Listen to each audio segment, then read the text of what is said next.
being pleased by the devotion of the wives of Kāliya, agreed to spare the snake and accepted to release Kāliya on the condition that he will leave the Yamunā rivers. Kāliya, who out of fear of Garuda fled to the lake, was arguing that he cannot go back for fear of his life, but Krishna assured that Garuda will recognize the symbols of Krishna's lotus feet that have become engraved upon Kāliya's head and not attack him again. Kāliya departed peacefully with his wives, and the Vrajavasis, being pleased with Krishna's safety, were again reabsorbed in their own peaceful life. This pastime teaches us that the burden of ahankara, or false ego, manifests in the enviousness of a snake who does not allow anyone to live in his domain except himself.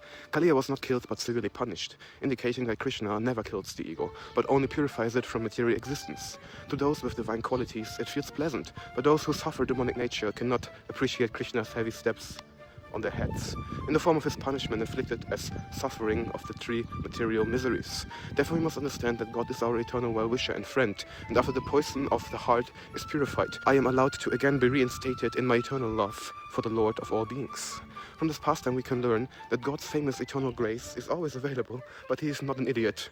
God also has a rod of punishment, and therefore we should endeavor to not provoke God's anger to fear divine retribution. Krishna's devotees, however, are always under his protective gaze, and even in times of difficulty, they trust that his actions are meant for their ultimate welfare. This is the difference between being an instrument of grace and being subjected to divine punishment.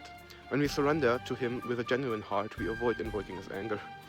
And instead, his mercy becomes a guiding force in our life. Like a father who easily forgives the offenses of a misbehaving child, Krishna can easily forgive the offenses of his sincere bhaktas.